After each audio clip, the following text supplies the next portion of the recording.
Bismillahirrahmanirrahim. Assalamualaikum warahmatullahi wabarakatuh. Perkenalkan, nama saya Heru Purwito SPDMM. Pada kesempatan kali ini, saya akan memberikan materi dalam kegiatan MPLS 2021 di SMA Negeri 31 Kabupaten Tangerang. Materi yang saya akan berikan adalah berupa pengenalan kurikulum, sosialisasi pemanfaatan dan dampak informasi pada pembelajaran jarak jauh. Di SMA Negeri 31 Kabupaten Tangerang ini, kita menggunakan kurikulum 2013 sesuai dengan Permendikbud nomor 69 tahun 2013 tentang kerangka dasar dan struktur kurikulum.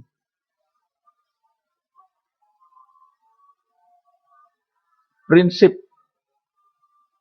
dari pengembangannya adalah peserta didik merupakan posisi sentral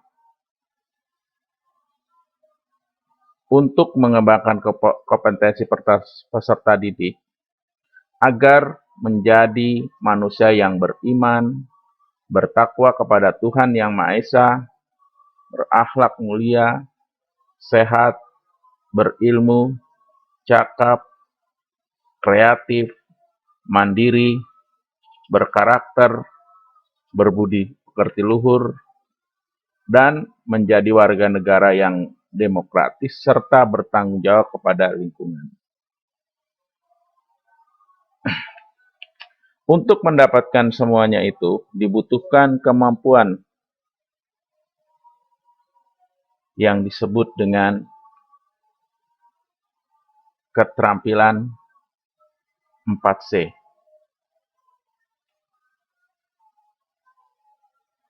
Apa itu keterampilan 4C? Yaitu yang pertama adalah communication atau komunikasi. Siswa diharapkan dapat berkomunikasi dengan baik, berkolaborasi atau bekerja sama, kemudian kemampuan berpikir kritis,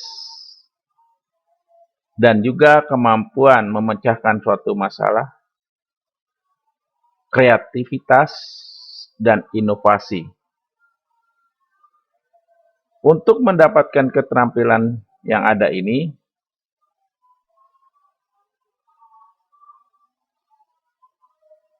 dibutuhkan apa? Yaitu yang kita kenal dengan PPK atau penguatan pendidikan karakter. Di mana dalam PPK ini setiap siswa diharapkan mempunyai religiusitas atau keagamaan, tentunya siswa-siswa diharapkan mempunyai tingkat spiritual dari keagamaan yang cukup, kemudian nasionalisme, kebangsaan, kemudian kemandirian, gotong royong, jadi di sini kemampuan bekerja sama, dan juga integritas. Selain dari penguatan karakter juga diperlukan satu gerakan literasi sekolah, di mana siswa mempunyai kemampuan untuk membaca, ya bukan hanya membaca di perpustakaan, tetapi seluruh pembelajaran yang ada yang diberikan oleh guru itu merupakan satu bagian dari gerakan literasi sekolah. Dalam proses pembelajaran dibutuhkan suatu keahlian berpikir kritis, logis, reflektif, dan metakognitif, yang berarti mempunyai kemampuan berpikir tingkat tinggi, atau yang kita kenal dengan higher order of thinking skill, sehingga diharapkan peserta didik dapat bersaing dalam kancah dunia. Untuk mendapatkan semua ini, di SMA Negeri 31,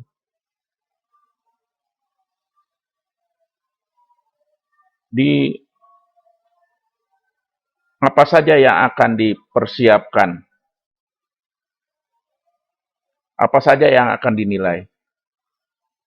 Nah, untuk penilaian yang ada, kita kenal dengan adanya yaitu kompetensi inti.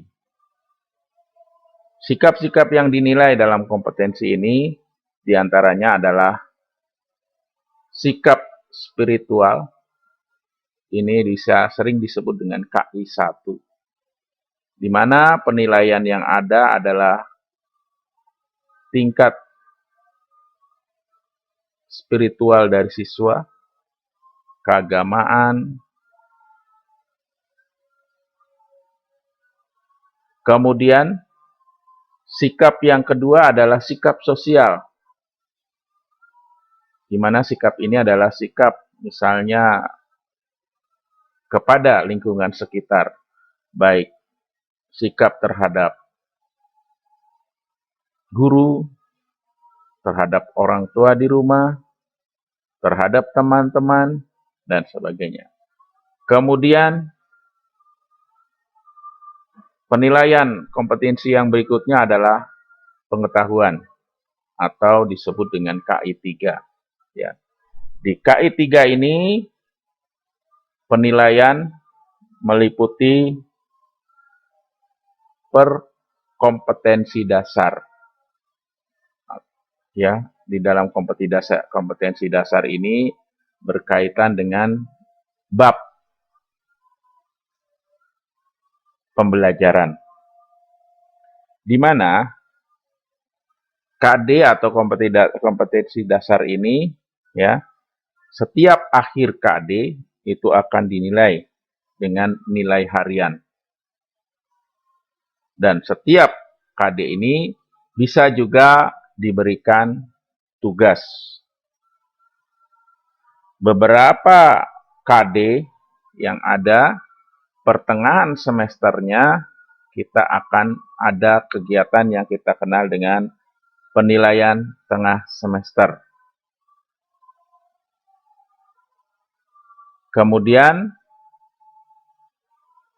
yang selanjutnya penilaian akhir semester, ya, itu untuk semester 1. Kemudian di akhir tahun kita kenal dengan penilaian akhir tahun, ya, biasanya setiap setahun sekali. Kemudian penilaian yang berikutnya adalah pada keterampilan, ini dikenal dengan KI 4. Biasanya kaitannya dengan tugas, ya, tugas yang tadi dikatakan per KD, ya, itu di keterampilan juga ada tugasnya dalam bentuk praktek, ataupun proyek, ataupun portofolio. Selanjutnya, di dalam masa pembelajaran ini, kita akan melihat struktur pembelajaran di SMA, di mana di sini kita melihat mata pelajaran yang ada di sekolah menengah atas. Pembelajaran di sekolah menengah atas ini strukturnya melanjutkan kegiatan di sekolah menengah pertama, di mana di sini kita bagi pembelajaran itu dalam 3 kelompok materi pembelajaran. Yang pertama itu kita kenal dengan kelompok A, kelompok B, dan kelompok C. Untuk kelompok A dan kelompok B, ini adalah materi wajib yang harus dikuasai oleh setiap siswa. Kemudian, selanjutnya, di kelompok yang berikutnya adalah kelompok C, itu adalah peminatan. Untuk kelompok A, di alokasi waktu kelas 10, itu dalam seminggu akan mendapatkan sekitar 24 jam. Kemudian, di kelompok C, ya, kita akan lihat di pembelajaran berikutnya, kelompok C. Di sini adalah kelompok peminatan, di mana kelompok peminatan ini kita bagi dalam 3 kelompok. Kelompok yang pertama adalah peminatan matematika dan ilmu pengetahuan alam. Di sini ada 4 mata pelajaran masing-masing. Kemudian peminatan ilmu-ilmu sosial juga ada 4 pelajaran, dan peminatan ilmu bahasa dan sastra ini juga 4 mata pelajaran yang masing-masing punya 12 jam pelajaran untuk kelas 10. Ya, kalau kita jumlahkan 12 dengan 24 tadi menjadi 36. Kemudian di kelas 10 juga ada tambahan yaitu lintas minat. Lintas minat ini adalah pilihan pelajaran tambahan di materi lintasnya. Sebagai contoh, kalau di kelas 10 jurusan IPA misalnya, dia akan bisa memilih mata pelajaran IPS atau pelajaran bahasa, peminatan ilmu bahasa dan budaya sebanyak 6 jam. Ya, bisa dipilih itu. Tetapi ini kadang kita paketkan, ya. Bisa memilih yang ada yang sudah dipaketkan sehingga jumlahnya akan menjadi 42. Pengertian itu pun nanti dilanjutkan dengan yang kelas 11 dan kelas 12. Yang jumlahnya itu sedikit berbeda. Di sini jumlah seminggunya ada 44.